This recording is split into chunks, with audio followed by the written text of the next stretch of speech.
Hello, everybody. Good morning. I'm Dr. Mukesh Parikh, and in this small video, I'm going to talk about post-structuralist feminism. You will be surprised that why I have chosen this topic, because two or three feminists are very famous as per our exam NET and JRF is concerned. Lucy Erigri, Helen Sixous, Judith Butler, and Julia Kristeva. We have seen that in net exam they have been asking us questions either on the concepts propounded by these writers or books by these writers. So I thought like I should talk about these feminist writers. I have already uploaded a video, but that video is in very technical language. But still, I ask you to kindly subscribe to my channel and press the bell icon and just look at that video also on feminism. But that is a systematic history of feminism or feminist literary theory. And in that video I'm talking about the first wave feminism, second wave feminism, third wave feminism, and the fourth wave feminism. But today I have chosen for discussion post-structuralist feminism. First of all, those who are watching me first time, they should know that if I talk about post-structuralism, I should also tell them that first of all, we should know about structuralism. Now, structuralism is related to the structure of language, the structure of society, and what actually they try to explain that this world is a structured one, and each of us in control of our own life. We are more than just our bodies. Language has true and fixed meaning. We use language to express ourselves.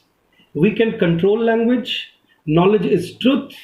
History is a series of events that lead to an ideal state, and power is in the hands of one person or group and is used to punish. So these points are studied, or you can say that these are the central points of structuralism. That when we study structuralism, I'm going to make a video particularly on structuralism. There I will be discussing that from how structuralism came into being and what kind of questions can be asked on structuralism. But today I'm restricting myself that what exactly we have as per history is concerned, knowledge is concerned, truth is concerned, our idea about our body and society, our identity is concerned, our life is concerned, our society is concerned, the whole knowledge about truth is concerned. Structuralism says that all these things have well defined meanings, and some students feel that structuralism came with the publication of the linguist Sir Ferdinand de Saugier's essay, but actually with the advent of enlightenment in between Renaissance in the 1600, with the enlightenment, when we started using logic almost in every field, it is said that they started looking at things in the sense of binary, and from there structuralism came into being. Now, what is post-structuralism? As we all know that whenever we put a word post or a prefix post in front of any word, it means after. So post-structuralism means after structuralism. And it is a social theory, mostly a social theory, and linked to the work of Michel Foucault. Foucault. Foucault is a French writer, and I'll be making another video particularly on Foucault. But here you should understand that what Michel Foucault talks about actually. He has written, first of all, in the episteme, or say in the lexicon of English. It means in the vocabulary of this literary theory, he has introduced some terms like discourse, power, knowledge. His book Discipline and Punish is very famous. Almost every intellectual, when you will become professors, you will also read that book, and I suggest like better you read now. And History of Sexuality is also a very famous book. He was actually a French philosopher as well as a historian. Now, the way he looked at power, the way he looked at knowledge, I would like to share those meanings so that you can understand post-structuralism. And on the basis of these things, you will be able to understand post-structuralist feminism. So, post structuralism is also a response to structuralism and a criticism of it. And post structuralists do not see history as a series of events that lead to a goal, but a cluster of events with no beginning and no order. So, they say, post structuralists say that history is not a series of events, it is not well defined, it is not structured, it is unstructured. And instead of one thing leading to another, post structuralists believe that things happen by chance. For example, when we see at the history of English literature, we see that altogether out of sudden literacy became, or literacy increased in England, but it occurred out of certain random events. For example, and Gutenberg's printing press, the invention of that press made people available with many books. So education increased, and then Protestantism was taking hold in Europe. So you can also understand that with the belief that every person should have access to Bible, automatically Bible started getting translated, and it started reaching every man's access. So this altogether increased the literacy there in England, or say in the whole Europe. So we cannot say that history is well structured thing. So by looking at history in this way, post structuralists look at other things also. They say that they give as much importance to what history does not say as to what it says. It looks at the people and events that are left out of history. Now this is the particular line where the answer to this whole video lies, that is post structuralist feminism, that mostly we look with an awe, with a respect to history, but post structuralists believe that history is not what it writes or what it says. Actually, we have to decode history, or we have to look around the events through text and other things present, or say folk songs present, or say a kind of ritual present, so that we can dig down deeper into the things and come about what was not written in the history, what was hidden, what was stealthily taken away from the voice, stealthily taken away from the people, particularly, for example, the black people in India, say from the voice of Dalits, it was snatched. Even the queens of kings, the history of kings are present, but their wives are absent from the history. So that's why I said that post structuralists believe that history is not what it says. Actually, history is what it does not say, or we have to fathom it out. Uh, After that, what is the view of post-structuralism on knowledge? As I have already used the name Foucault. Foucault argued that society makes its own knowledge using history, politics, and the circumstances surrounding events. And knowledge is closely related to Foucault's concept of discourse. Discourse, I would like to discuss here what is discourse actually. Discourse for Foucault is knowledge and practice that are accepted by society and used by society to define objects in the world. So, according to Foucault, knowledge can never be thought of without also thinking of the context in which it is made and the power relations within that context.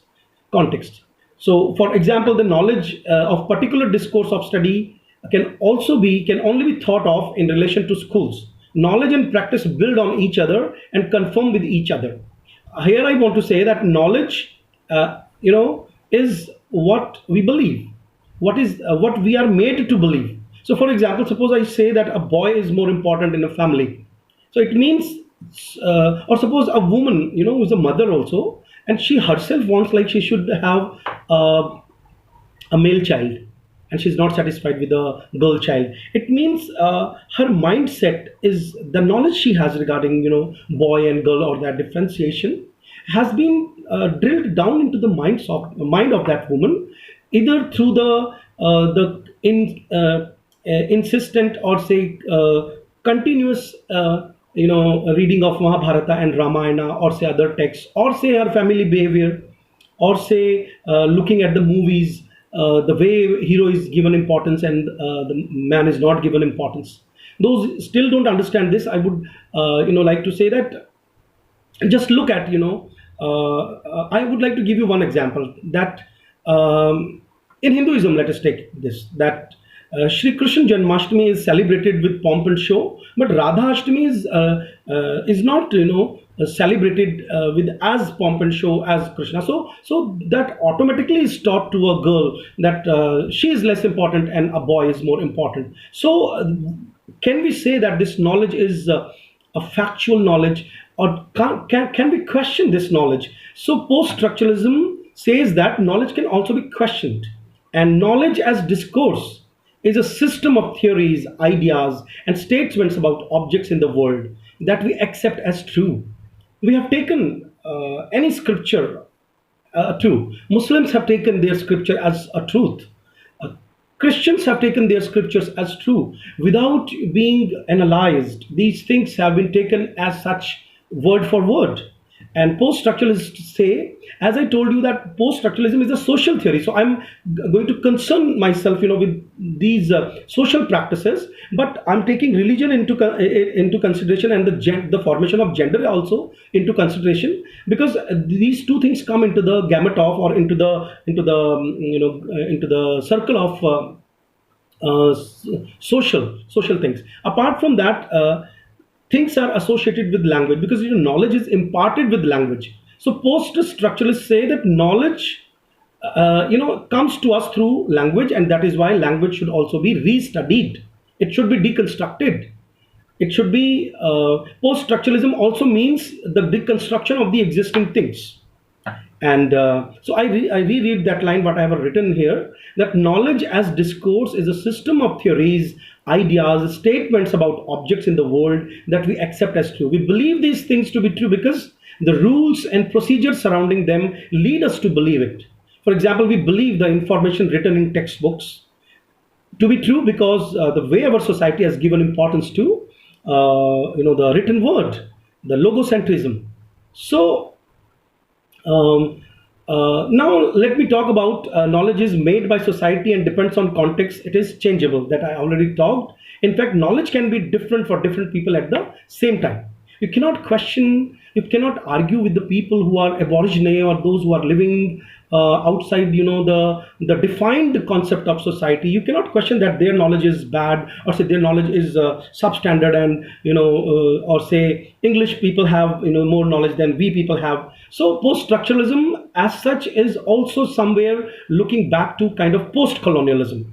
And then post structuralism and power I'll be talking about. For post structuralist, power and knowledge go hand in hand. This I have already explained in one of my other videos, that knowledge is accepted, and once we see that somebody has knowledge, it's altogether considered to be someone in power. So like knowledge power is made by society using history, politics, circumstances surrounding events. All social relationships are power relationships. And in other one of my other videos, I also used a line that personal is political. It means for the benefit, for the sake of benefit. Suppose I'm a man, and I feel that I'm educated, university educated person. I'm a doctorate in my subject, and suppose I feel that I should take rest after coming from my college, and my wife is also a college lecturer, and I say that you go in kitchen and I just take rest. And suppose I don't say, but it is already a kind of structure in the mind that she will automatically go into the kitchen, and I will come in the drawing room and switch on the television. So who has given this power to a husband? Society. The things we have seen in society. I was watching Ramayana in this quarantine period. Ramayana is retelecast, and those who have many of you must have watched it earlier.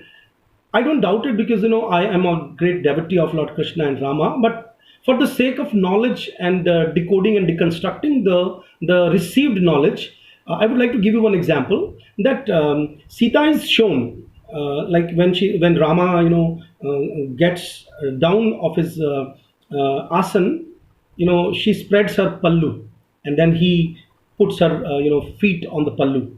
So that dominance of a husband, I'm using the word dominance here in the sense that in the love relationship of a husband and wife, automatically the more power has been imparted to husband. Now this once we watch it, once it is the story is reiterated in the family, we bring to our girls' mind this mindset. So, and boys are also listening there. We cannot say that this knowledge is only imparted to girls. Boys are very much parts of families. So when a boy is listening to that, he automatically has this knowledge. And suppose you don't take my example of these scriptures, just take your example in your family. That automatically most of the boys are not allowed to enter in the kitchen, and they are not asked to wash the dishes. They are given outside works mostly. So this is called the power relationship, that somewhere a boy sees, a girl sees in his her family, and from there they already internalize these power relationships. So social relationships are power relationships. Think of parents and children, or judges and juries and the accused. You see in the classroom a professor and the student relationship. We accept these power relationships because they are supported by the knowledge and practices. And as a society, or the people of society, we accept them. We use power as much as others use it over it. Like a child gets punished by father, then he punishes his children when he becomes father. So post-structuralism and language. I have already devoted some time, some lines on this also. That for post-structuralist, language is the way we know what we know. Language does not have fixed true meaning. It is an arbitrary. I would like to say something about Ferdinand de Saugier's concept of signifier and signified.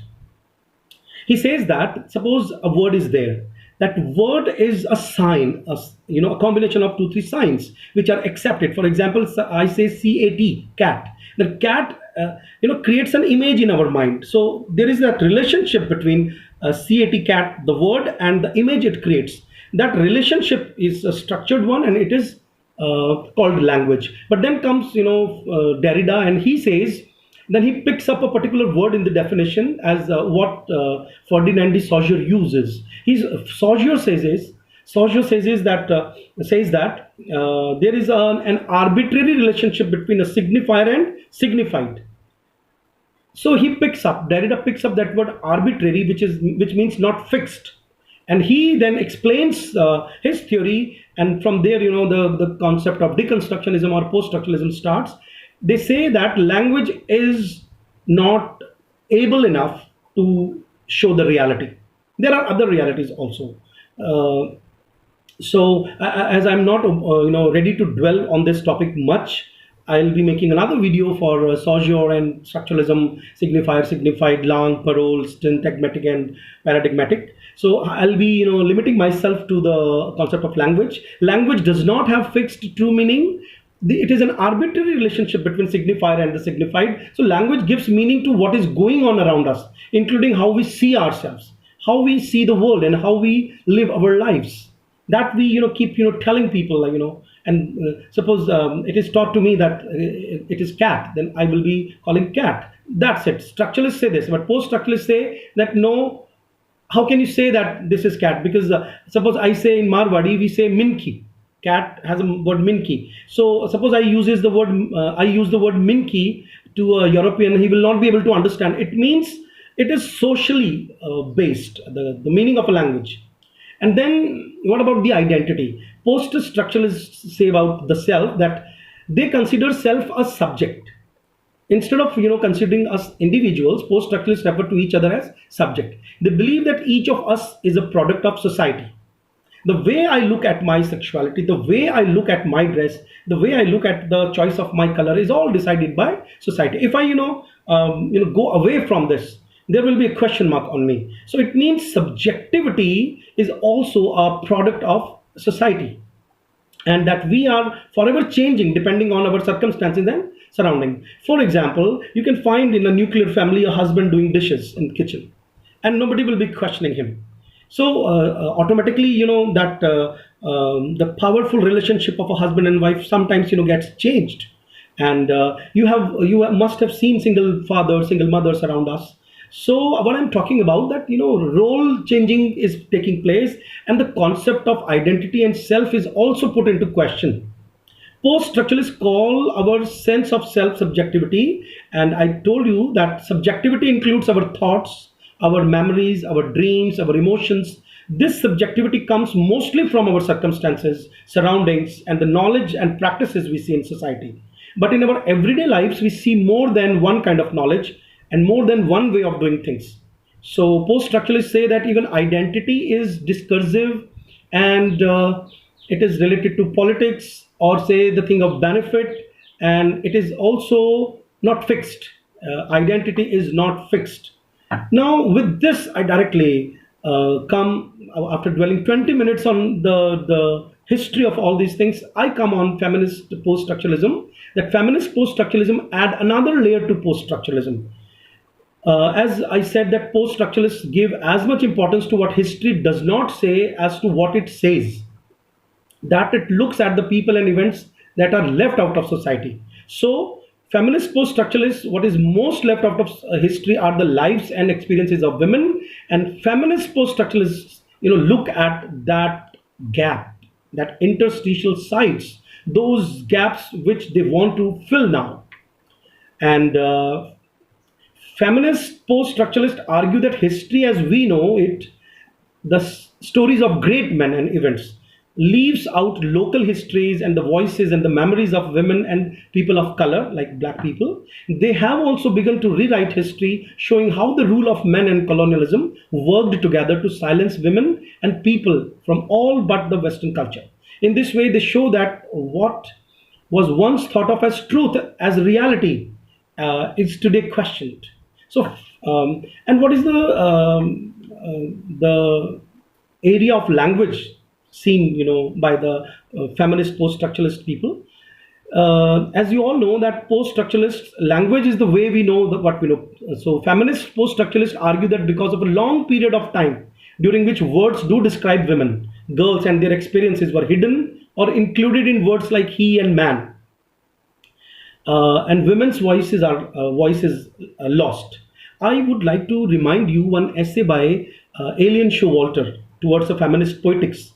In that essay, she uses a word gynocriticism. There also she says that after studying, the thousands of novels written, in the last when she wrote this essay in around 1982, she said that in the when she sat in the library and studied more than 150 novels written by the women novelists, she came to know that the whole period is divided in such a manner that most of the writers have not come to know like what their voice is, even they don't have their language. Then she started using the word gynocriticism, and she says that women should start writing. The more they write, they will come to know like what they want to say, and then they will search about their own words, because the language women have right now is given to them by males. Because this language, as I told you, that is language comes from experience,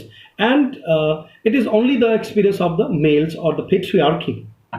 Now, I would like to help you with two or three writers in this field of post-structuralist feminism or feminist post-structuralism. Lucy Irigary, Irigary. She became famous as a post-structuralist, and her book, "The Sex Which Is Not One," I repeat, "The Sex Which Is Not One," published in 1977. And in this, she is talking about psychoanalysis, and she has taken the concept of Oedipal complex, propounded by Sigmund Freud, and then she deconstructs the whole idea propounded by Sigmund Freud. Then there is second writer, Helen Sixus, and she has used écriture feminine, a term, ECRITURE, écriture feminine. You have got this term as a question in Net and JRF 3 or 4 times. In her essay, "The Laugh of the Medusa," this is a very famous essay, "The Laugh of the Medusa," 1975. It was originally written in French, and in 1975 it was translated into English by Paula Cohen, PAULA COHEN, and Keith Cohen. And this essay was translated into 1976, sorry. And here she talks. So first of all, let me talk about Medusa. She was, a Greek mythological character with snakes, black snakes instead of her hair, and she was very beautiful. But she has become and turned, into a kind of a monster figure in which, the whenever she looks at a male, that male becomes, or he freezes. So if you google this term and you go to psychoanalysis, you will come to know that in psychoanalysis and in other parts of the studies also, the image of Medusa is very frequently used by the English people. And there is an Italian brand also, Medusa, for women's clothes. Might be they must be saying that, once you wear our cloth, and when a male will look at you, the male will get freezed. So, I should not digress. I should talk about like feminine creature, the term used by Helen Sixous, and the laugh of the Medusa. The essay was published in 1975, and this essay, what she asserts, she says that woman must write herself, must write about women and bring women to writing, from which they have been driven away as violently as from their bodies. This essay claims that when woman is unable to write, or she is not given the right to write, and she is not given the language to write, or suppose she writes, then the language is not hers, then she is unable to claim that what is her subjectivity, what is her body, what she feels like. And once women start writing about her experience, she will be able to claim her subjectivity, and then she will really place her value. So as such, you all know that feminism is all about the rights of women which are denied to them in society. Now I should talk about like exactly what kind of a creature means writing. Feminine a creature is what kind of writing she's talking about. So I have written here something that feminine a creature is explained as a kind of experience before language, and it privileges non-linear. Let me explain it. Mostly when women in our family particularly, say, suppose there is not a very highly qualified family is there, and suppose you find that women experience more. But what we have done, we have started giving importance to language. So feminine creature, it places more value to experience than language, because language is considered a male construct. Then male writes prose, male considers like poetry of feminine task, or say male considers a linear style of with particular clauses and grammatically correct sentences. But feminine literature says that it should be more cyclic way of writing. And then the discourse that regulates the phallocentric system, because language is not a neutral medium, as I already said. It can be said to function as an instrument of patriarchy. So feminine literature says that women should experience, and they should write their experience in whatever style they write. And that is why they say in feminine literature that this what we call it stream of consciousness, or say interior monologue, that technique is far more a feminist technique, because there you are less talking about what you're looking at, and what more you're talking about your inner feelings. That's why Virginia Woolf uses, she's a feminist writer, and she uses more kind of stream of consciousness technique, where what is going on in her mind, whether it is logical or illogical, that nobody is to decide what she claims. And apart from that, I would also like to mention Judith Butler. Judith Butler has written more of her queer theory. So you can watch one of my videos. It is, I think, mostly watched video my videos of mine. And in that queer theory, I have talked about Judith Butler in his theory of body politics and all, identity politics. And she says that she has talked about performativity. I would like to say something about Judith Butler. That Judith Butler says in queer theory that it is the performance which decides that whether you are a man or a woman. Your body does not decide. What you perform in your sexual life on bed, that decides whether you are a male or a female. So friends, this is all about, it's very tough topic, it is not easy. Now wait for my next video. I'm going to prepare a video on postmodern feminism. I'll be also talking about Dalit feminism. I've decided like I'll be coming up with women's studies in the coming time more. Thank you very much. Namaskar.